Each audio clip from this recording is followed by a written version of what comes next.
Welcome to the Lost Interviews with Ray Shaw Show.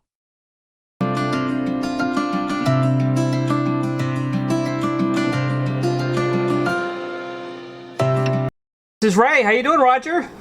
I'm good. How are you? I'm doing great. We're all excited about you coming down to Clearwater March 22nd.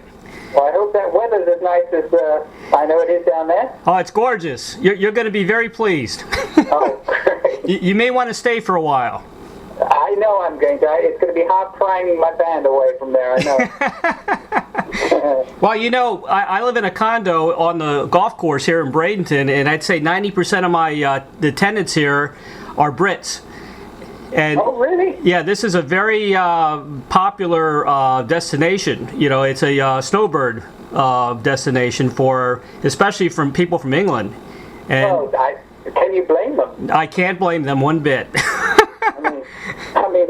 I got out when I was 24 and I never went back. So Yeah. I talked to Robin Trower yesterday. He said he said it was snowing. They had snow on the ground in London. Oh my God. Yep. Oh gosh. Well, I know we're pressed for time here. I know they're telling me these interviews are kind of short. Well, I'm sorry about that. Well, thank you for fitting me in, though. You're very welcome. You probably got to listen to some of my questions. The first one, you know, are there particular mechanisms or traits that help you with your creativity and spirituality? Boy, it's. I mean, you nailed it. Actually, really, it's my spirituality is my compass in life. Really. Because it affects it affects the way I see life, the way I see music. I really think of music as a service, and it's my way to be in service in life. I think I've always been very service oriented. Right. It's not. I'm interested. I mean, the reason I've been touring now for almost 10 years straight is because of what I feel I'm able to give to the audience and help people, because these are tough times, and to take people on a musical journey that will uplift them and give them some hope and maybe take them on a journey where they can hear songs that will bring back some good memories for them. I think we've lost that aspect in the music world, and for me it's very important. I think, and that's very aligned with my spiritual beliefs, that I really believe that we're here to give and serve rather than to rape and pillage. Yes. Yeah, I agree with you 100%. You're talking about the memories. You know, I was a top 40 radio DJ back in the late 70s and early 80s, and I played a lot of Supertramp music when you guys were, you know, on top of your game. You know, when I mean, one hit after another, and it was some good times. You know, it really brings back a lot of good positive energy. Well, for me, it's amazing that the songs I've written have stood the test of time so well.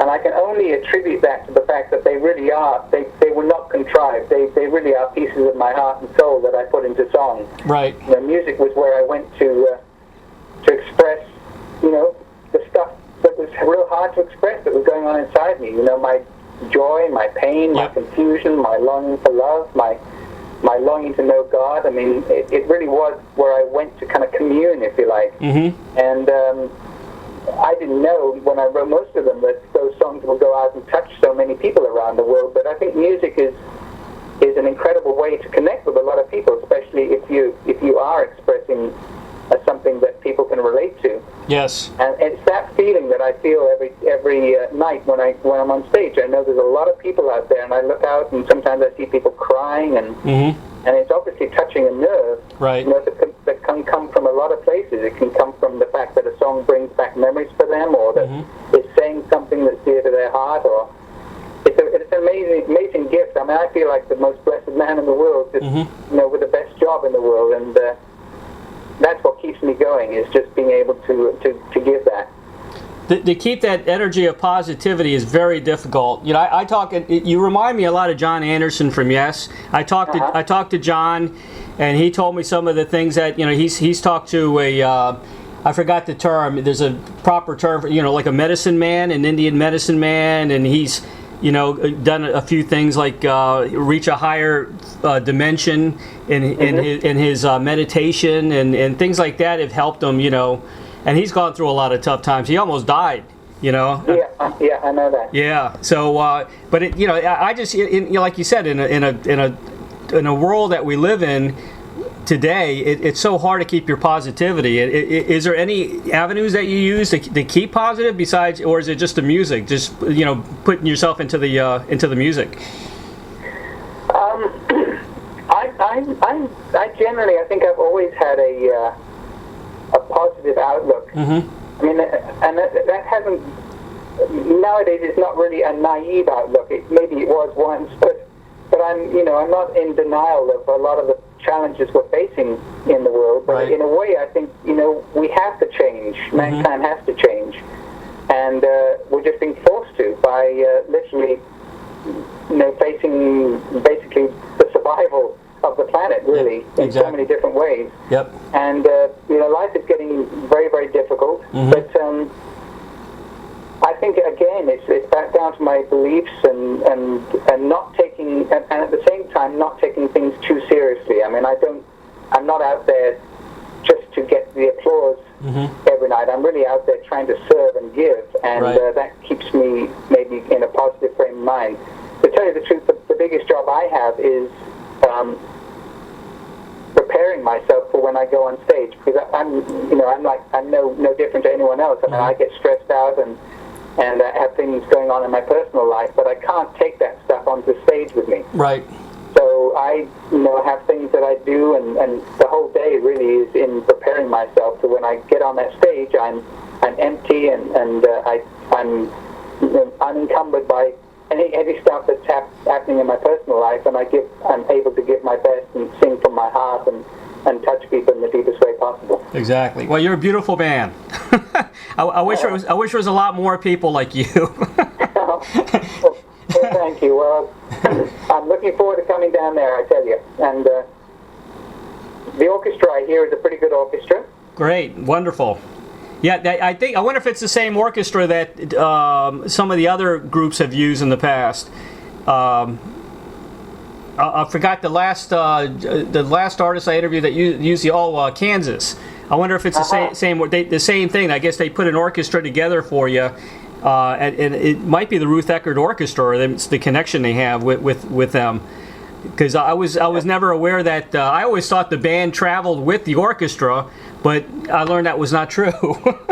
No, that's part of the magic. It's kind of the meeting of the worlds. I mean, people coming together and having one day to rehearse and pull it all together and make magic happen. And I love it. I love the fact you can get so many people come from all walks of life and all directions and unify to create something spontaneous and pretty magic. That is amazing. Roger, I ask this question to everybody that I interview, and I get, everybody loves this question. If you had a Field of Dreams wish, like the movie, to play, sing, or collaborate with anyone from the past or present, who would that be? Oh, boy. Well, Claude Debussy is one. Okay. I mean, I think as a composer, he's definitely inspired me. For a long time when I was younger, it was Stevie Winwood. Right. And nowadays, to tell you the truth, I don't know who I'd want to. I mean, there are a lot of musicians I really love, but I don't feel a need to play with them. Right. But actually, to tell you the truth, an obscure musician, there is an artist called Secret Garden. I don't know if you know them. I don't know them, no. They're Norwegian, and the composer is very underrated and undiscovered. And his name is Rolf Loveland, and I think he's a very gifted man. I'd love to work with him. I'm going to look that up. Maybe on YouTube or something. Yeah. Yeah, it's very relaxing music. It's very beautiful, kind of classical, Celtic, a lot of instrumental. Very beautiful. Ah. If you're in the mood for it. Oh yeah, I love all kinds of music. Of course, rock and roll and progressive rock has been my favorite since I was a kid. But I like ambient music too. Ambient and like the mood music and soundscapes and that kind of thing too as well. Yeah. Well, this is that, but with much more melody and structure and beautiful, gorgeous, heart-wrenching melodies. Oh, okay. Very good.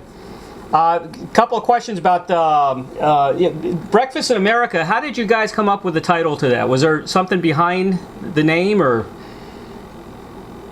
Really, it was a song that I wrote when I was 18, I think, 18 or 19. Mm-hmm. And it never felt like it belonged on any of the albums. It didn't belong on Crime of the Century or Crisis or Crisis or even in the Quietest Moments. But suddenly we had a collection of songs that it felt like it would work on. Right. And I suggested it, and we recorded it, and it was such a great phrase that it just kind of obviously became the album title. Gotcha. Yeah, I thought there might have been a theme behind it, but I guess it was just a good song. It was a good song. It was a song I wrote, I think, in about 1 hour. I just bought myself a new pump organ. Uh-huh. You know, a harmonium is a pump organ you play with your feet. Yep. And I was in England, and I was so excited that I just started playing these chords and just wrote any old words that came into my head, and that was Breakfast in America. Huh. That's amazing. And, it's amazing. Good investment. I bought the organ for $40. So, wow. It paid off. It did pay off. Crime of the Century, I was probably the first one in my high school to turn on everybody to Supertramp when that album came out. Mm-hmm. And the first time when it first came out, at the record store, the thing that enticed me, of course, was the album cover, like we all did. We tried out experiment new albums because of the album cover, and then I fell in love with the album. And I saw your first tour, as a matter of fact. I think you came to D.C. At the Warner Theater, and this was many moons ago, of course, but it was your first tour. And I remember the audience being blown away because you had the movie screen and the prison bars for Crime of the Century, and very very spaced out kind of look to the whole thing. It's really cool. A couple of the songs I loved as well was Hide in Your Shell and If Everyone Was Listening, and those were also written by you, correct? Correct, yes. What was the thought about writing those lyrics? What were you thinking about, I guess? Well, Hide in Your Shell really was very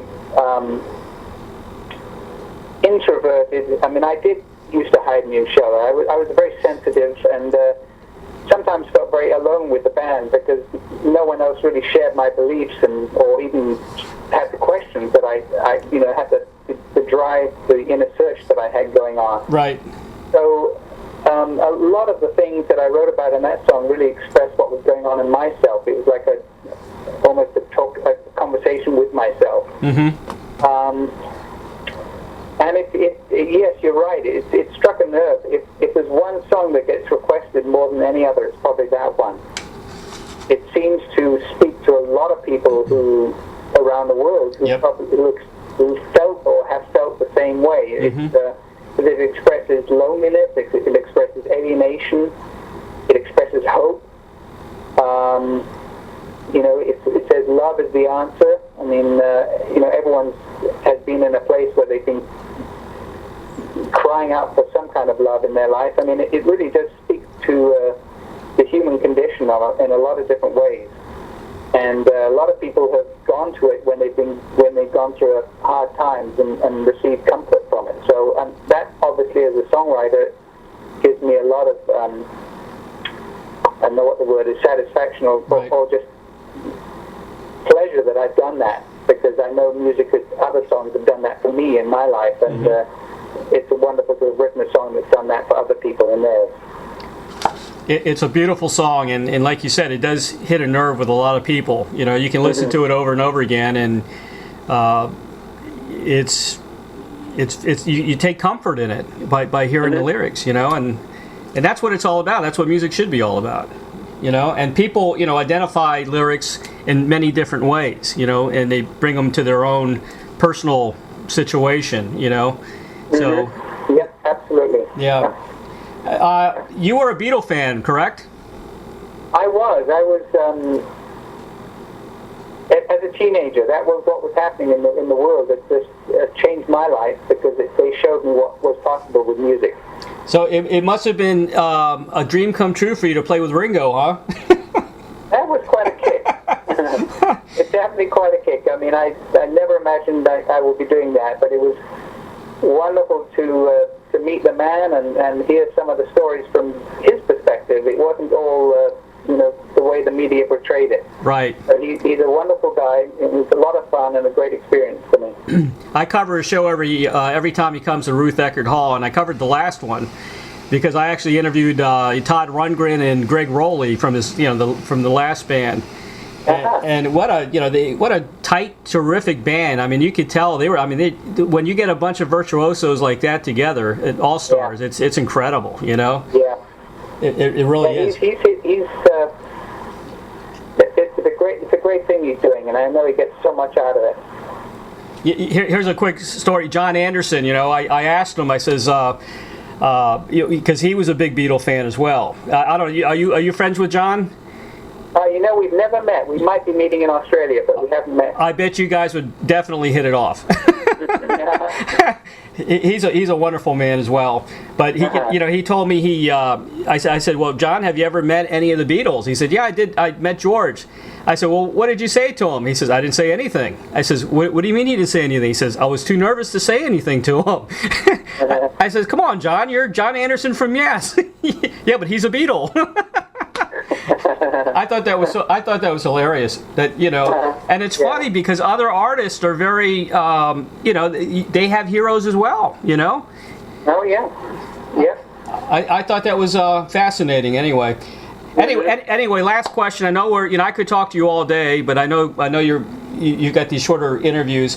Do you think there'll be a chance where the original Supertramp will ever reunite, or do you think that's passé? That's not going to happen. I think that time's gone. That time's gone. It's gone, unfortunately. Right. But the great thing is that I'm having so many people come to my show. Right. And people who saw the band maybe in the past and kind of relive the memory, because there's so much of the spirit and the songs, obviously, from Supertramp in my show, that they kind of relive the experience, and then the younger generations also, who never got to see the band, right, are being blown away by what they get from this concert. I mean, the band I have with me is just stunning, absolutely stunning. I'm so proud of them. They're younger, they're so passionate, and we every sound check, we're constantly reworking and making the show better and better. It's like a labor of love for all of us. So right. That spirit really spills over into the audience. They can feel that. They can feel the enjoyment. And I can't say enough about this show. And I feel like sometimes the best kept secret in music, because people, when they discover us, when people discover the show, they just can't believe the excellence and the level of musicianship and the sound quality and everything. So it's wonderful to have created that. Well, over the last 4 or 5 years, you guys have been selling out worldwide. I know you're going overseas again. It's going to be another successful time for you. Roger, thank you so much for being on the call today. I really, really appreciate it, and we're all looking forward to your show in Clearwater. Well, thank you. I mean, you're right. I could have talked to you for another hour. You're very easy to talk to. A lot of fun. Well, maybe another time. I appreciate your support, because obviously the biggest challenge I have, if I had the Supertramp name, there'd be no question of how many people I'd be playing to each night. But unfortunately, people know my voice and they know the songs, but they don't know my name. They're not familiar with my name. So thank you for assisting in helping people discover me at the Clearwater show. Oh, of course. The problem today with the thing that I get really mad at is when you have the band, like I'm going to mention a band, Foreigner. There's only one guy left in the band, and they call themselves Foreigner, and people still flock to see them, and that really makes me mad, because I know Lou Gramm, the original lyricist and singer of the band, and he's mad about it, because they're making more money now than he did when he was with Foreigner, Yeah, I bet. But so you're the guy who wrote the music, you're the voice of Supertramp, you're not going to have any problem. No, as long as people find out, that'd be great. And listen, if you get a chance to mention the website too, and where they can find out more about who they're going to see, I sure will.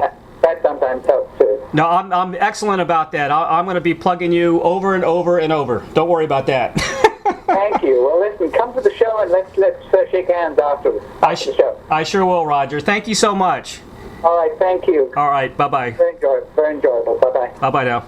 Thank you for joining, and please subscribe to Ray's YouTube channel.